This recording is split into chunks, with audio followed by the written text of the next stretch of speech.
2 दिन बीत चुके हैं और हम अभी तक ये पता नहीं लगा पाए हैं कि हमारी फसलों को कौन नष्ट कर रहा है। हर संभव प्रयास के बाद भी कुछ हासिल नहीं हो रहा है मित्र। समझ में नहीं आ रहा है कि करें तो क्या करें।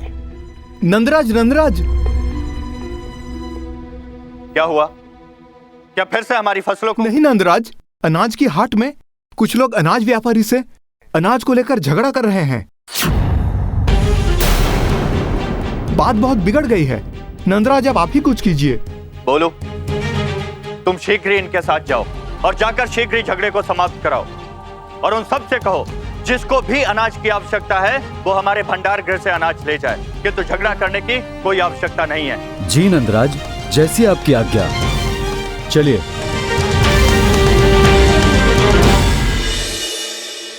आर्य, भोजन तैयार हो गया है, चलकर भोजन कर लीजिए। राधा, ये लो, जाकर अपनी यशोदा काकी को दे आओ। नंदराज, नंदराज, अनर्थ हो गया। हमने जो पात्र वन में छुपाए थे वो गायब हो गए हैं। हमें तो कुछ समझ में नहीं आ रहा है नंदराज। हमारा सारा धन चला गया नंदराज। अर्थात तुम लोगों ने भी अपना धन वन में छिपाया था? मित्र, सुबल के पिता ने भी अपने धन को वन में छिपाया था और न जाने कितने लोग होंगे जिन्होंने अपने धन को वन में छिपाया होगा। हाँ नंदराज, हमने भी अपने धन का पात्र वन में छिपाया था, किंतु अब वहाँ कुछ नहीं बचा। मित्र, ये सब कैसे हो सकता है? ऐसा लगता है कोई मेरे गोकुल को नष्ट करना चाहता है। ये किसी की सोची समझी चाल लगती है मुझे। सबसे पहले गोकुल की फसलों को नष्ट कर दिया और उसके बाद जमा पूंजी को गायब कर दिया। ये कोई संयोग नहीं हो सकता मित्र। समझ नहीं आ रहा, कैसे बताऊं?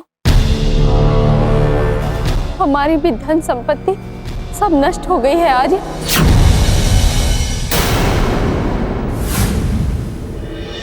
ये क्या कह रही है कीर्ति आप? क्या आप भी? हाँ, नहीं आर्य, हमारा कहने का वो तात्पर्य नहीं था। हम तो ये कहना चाह रहे थे कि ये बेचारे गांव वाले, इनकी तो सारी धन संपत्ति नष्ट हो गई है। अब ये बेचारे अनाज कहाँ से खरीदेंगे, कहाँ से लाएंगे?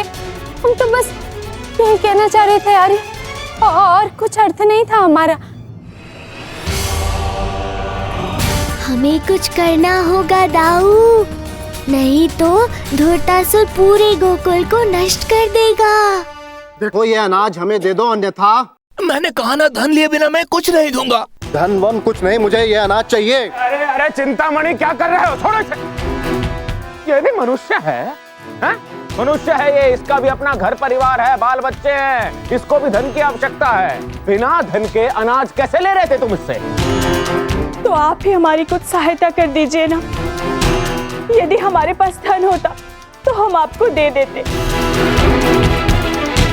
और अब तो फसल भी नष्ट हो गई है। ना ही हमारे पास कुछ जमा पूंजी है और ना ही कुछ खाने को। तो आप ही हमारी कुछ सहायता कर दीजिए ना। हाँ, हमारी सहायता कीजिए, हमारी सहायता कीजिए। तो ठीक है, मैं तुम्हारी सहायता करूंगा, किंतु इसके बदले में एक कार्य करना होगा। अपनी भूमि मुझे गिरवी रख दो और धन ले लो और मनचाहा अनाज भी ले लो। अरे क्या सोच रहे हो भाइयों? हैं? क्या सोच रहे हो? इसी में आप सबकी भलाई है, अन्यथा आज नहीं तो कल विवश होकर तुम अपनी भूमि मुझे बेचोगे ही। बाकी सब आपके हाथ में है, जो करना है करो। धानु सेठ, आप ठीक कह रहे हैं।